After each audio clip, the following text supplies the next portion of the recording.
শুভ সকাল বন্ধুরা, তোমরা সব কেমন আছো? আশা করি সবাই খুব খুব ভালো আছো। আর আমি দেখো সকাল এখন বাজে 6টার থেকে আমার ব্লগটা আমি চালু করে দিলাম। সকালে উঠে ঠাকুর দেখিয়ে দিলাম, দেখিয়ে তারপরে চলে আসলাম সোজা ছাদে। দেখো ছাদে পড়ছে না জল, একটু জল নেই, টাইম কলের জল উঠছে না। কি করব, জল উঠছে না, মোটরও চলছে না, তার জন্য চলে এসেছি সোজা দেখো ছাদে।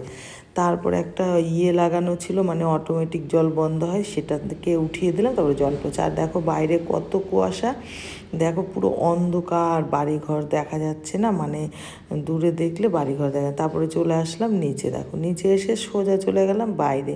বাসি কাজ তো মোটামুটি করতে হবে না, যা যা আছে সেগুলো তো করতেই হবে।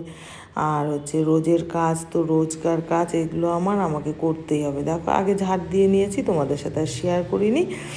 এবার দেখো জল দিয়ে দেবো, ভালো করে জল দিয়ে ঝাঁটা দিয়ে একদম পুরো ঝাঁটিয়ে নামিয়ে দেবো। দেখো এখন 2-3 বালতি জল নিয়ে আসবো ওখান থেকে, জল এনে তারপরে পরিষ্কার করে ওখানে ঝাঁটা দিয়ে ঝেঁটিয়ে তারপরে ধুয়ে দেবো পরিষ্কার করে, ঠিক আছে? ওই দেখো একবার এনেছি, আবার নিয়ে আসলাম, এই যে আবার নিয়ে যাচ্ছি। এবার ভালো করে দেখেছো রাস্তায় কেমন অন্ধকার, এত কুয়াশা আর এত ঠান্ডা পড়েছিল আজকে, না অসম্ভব ঠান্ডা। আর আমি তো সকালে চলে গেছিলাম ছাদে জলের জন্য, জল নেই বলে।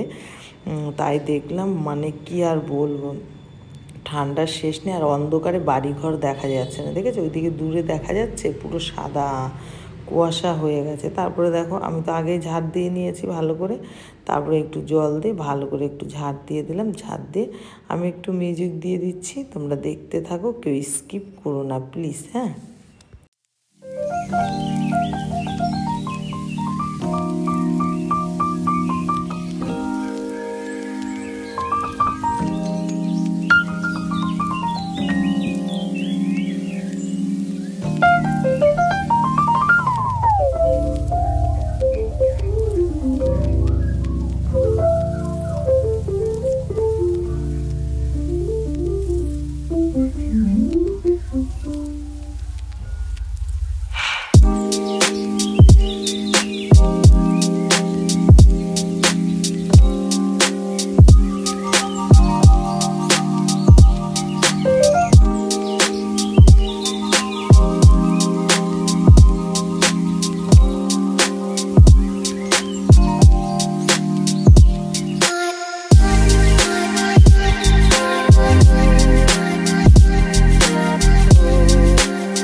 দেখো বন্ধুরা, আমি মুখ চুখ ধোয়া হয়ে গেছে, তারপরে ঘরে চলে আসলাম। ঘরে এসে ভালো করে মাথা টাথা আসে, দেখো জামা বাসি কাপড় টাপড় ছেড়ে নিলাম, ছেড়ে নিয়ে দেখো সোজা চলে আসলাম রান্নাঘরে।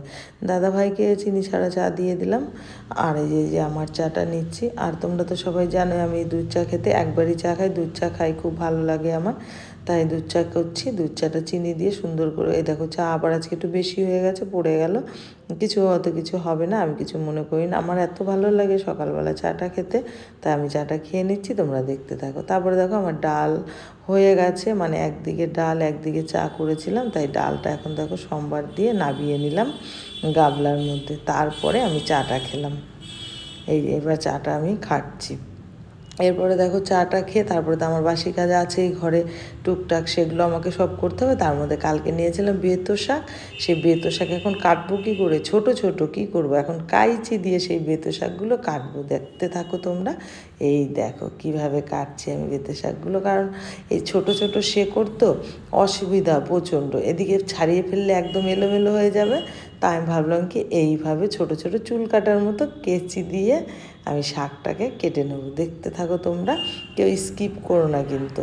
আর আমি আজকে একটা নতুন ব্লগ ভিডিও নিয়ে চলে এসেছি, তোমরা কেউ স্কিপ করো না, দেখতে থাকো। আর যাই হোক, এবার আমি কিছু কথা তোমাদের সাথে বলি। এই দেখো কত সুন্দর না কেটেছি, খালি পাতাগুলো নিয়েছি, আর এই যে গোড়াটা পুরো ফেলে দিলাম, কারণ এই গোড়াটা তো আর নেওয়া যাবে না, শক্ত শক্ত বলে এই গোড়াটাকে আর নেওয়া যাবে না, তাই যতটা পারি নরমটা কেটে নিচ্ছি। কেটে নিয়ে তারপর বাদ বাকিটা মানে গবলুকে দিয়ে দেবো, ঠিক আছে। এই দেখো যতটা নিয়ে নিয়েছি, পরেরটাও এভাবেই কেটে নেব, আর তোমাদের সাথে শেয়ার করি। তারপরে দেখো চলে গেছি বিছনা গোছাতে। এই যে বিছনা, মানে বাসি বিছনা ছিল, সেগুলো সব ভালো করে গুছিয়ে নেব, গুছিয়ে নিয়ে ঘর ঝাড় দেবো। ঘর ঝাড়টা আজকে তোমাদের সাথে শেয়ার করব না, অন্য একদিন করব, ঠিক আছে। আমি এখন যেটুকু করি। তারপরে ওইদিকে আমি আবার ভাত বসিয়ে এসেছি, ভাত বসিয়ে এগুলো টুকটাক কাজ সেরে নেব, তারপরে তোমাদের সাথে আবার কথা বলছি। যাই হোক, আমার প্রিয় বন্ধুরা, তোমরা সব কেমন আছো? আশা করি যে যেখানে আছো খুব খুব ভালো আছো, দূরে বা বিদেশে, দূরে যে যেখানে থাকো, কাছের দিদিরা, ভাইরা, বোনেরা, বৌদিরা, যে যেখানে আছো খুব খুব ভালো আছো, আর আমিও ভালো আছি। আর তোমাদের আশীর্বাদে আমি অনেকটা ভালো আছি, আর তোমরা যে ভালোবাসা দিয়েছো, এই ভালোবাসাতে আমি অনেক অনেক খুশি। যাই হোক, যে তোমরা আমাকে সাবস্ক্রাইবার করেছো, এই যে আমি বেতো শাক কাটা হয়ে গেছে, বেতো শাক দেখো বসিয়ে দিয়েছি গ্যাসে। তারপরে আমি চায়ের বাসনগুলো সব ধুয়ে নিচ্ছি, এই যে একটা একটা করে ধুয়ে নিচ্ছি। আর কড়াইও ছিল, ডাল করেছিলাম, তাই কড়াইটাও মেজে নিচ্ছি, সব কিছু মেজে নিচ্ছি, দেখতে থাকো তোমরা। যারা যারা আমাকে সাবস্ক্রাইবার করেছো অসংখ্য অসংখ্য ধন্যবাদ, আর আমার তরফ থেকে অনেক অনেক ভালোবাসা। আর যারা সাবস্ক্রাইবার করোনি তারা সাবস্ক্রাইবার করে দিও, তাদের জন্য অনেক অনেক ভালোবাসা। দেখো আমি কি বড় বড় ফুলকো ফুলকো রুটি করে নিচ্ছি, দেখো এই রুটি দাদাভাই খেতে খুব ভালোবাসে, জানো তো। এই রুটি অন্য কারোর বাড়িতে গেলে এরকম করে রুটি করে দেয়, খেতে ভালোবাসে না। যাই হোক, তারপরে দেখো এই যে যা সবজি কেটেছিলাম সেই সবজিগুলো বগলুকে দিতে যাচ্ছি। বগলুকে দিয়ে এই যে আমার বাসি জামাটা আমি এখন ধুয়ে দেবো। আর আমার মনটা প্রচণ্ড খারাপ ছিল, দেখো আমি গিয়ে বাগানে বসেছিলাম চুপচাপ রোদের মধ্যে। তারপরে এসে দাদাভাইকে খেতে দিয়ে দিলাম, রুটি চাইলো, রাগ করে গিয়ে বসেছিলাম, রুটি চাইলো, এসে তারপর রুটিটা দিয়ে দিলাম, খেয়ে নিল। আর তারপরে দেখো আমি ছেলে রাগ করে চলে গেছে, ভাত খেয়ে যায়নি, তাই জন্য ওর জন্য আলু ভাজা করলাম। এই যে আলুগুলো সব কেটে নিয়েছি, কড়াইতে দিয়ে দিয়েছি তেল, দেখো একটু কালো জিরে দিয়ে দেবো, কালো জিরে দিয়ে আলু দিয়ে, কফি দিয়ে, পেঁয়াজ কালি দিয়ে, আর এই যে পেঁয়াজ দিয়ে ভালো করে আলুগুলোকে ভেজে নেবো। দেখো একটা লঙ্কাও দিয়ে দিয়েছি। এখন দেখো এই যে ভাজা হয়ে গেছে আমার, তারপরে সোজা চলে আসলাম আয়রন পাউডার নিয়ে ছাদে। কি করব, আয়রন পাইপে আয়রন জমে গেছে, তাই জন্য এখন পাইপের ভেতর দিয়ে দেব আয়রন পাউডার, দেখতে থাকো। এই যে আয়রন পাউডার নিয়ে নিলাম, জল নিয়ে নিলাম, দিয়ে দিলাম পাইপের মধ্যে ঢেলে, আর তারপরে আর একটু জল ঢেলে দিলাম, জল ঢেলে দিয়ে এবার আয়রন পাউডারটা দিয়ে দেবো। তারপরে কি রান্না করেছি, সাদা ভাত, বেতো শাক, আলু ভাজা, আর মুসুরির ডাল পাতলা করে ওই মূলো দিয়ে রান্না করেছি। তারপরে আমি ভাত খেতে পারিনি, রেডি হয়ে চলে গেলাম কোথায়, রানাঘাট চলে গেছিলাম ব্যাংকে কিছু কাজ ছিল আমার, সেই কাজগুলো সব মিটালাম, তারপরে চলে গেছিলাম হাত দেখার ওখানে, একজন জ্যোতিষের কাছে। জ্যোতিষী আসেনি, চলে আসলাম নেবে। তারপরে চলে গেলাম পোস্ট অফিসে যেই আমি ঢুকলাম অমনি চলে গেল কারেন্ট। আমার বইও আপডেট হলো না, আর আমার একটা ম্যাচুরিটি হয়েছে সেটাও আমি কিছু করতে পারলাম না। লাস্টে চলে আসলাম ফোনের দোকানে গিয়ে ফোনের কাভার ঠিক করব, কাভার পেলাম না ওই কোম্পানির। চলে আসলাম বাড়িতে দেখো এসে আমি ভাত নিয়ে বসে পড়েছি, প্রচণ্ড খিদে পেয়েছিল, তাই খেতে থাকি। আজকের ব্লগটা এখানেই আমি শেষ করছি। তোমাদেরকে টাটা বাই বাই, সবাই খুব ভালো থেকো। আজকের মতো এইটুকুই, কালকে একটা নতুন ব্লগ ভিডিও নিয়ে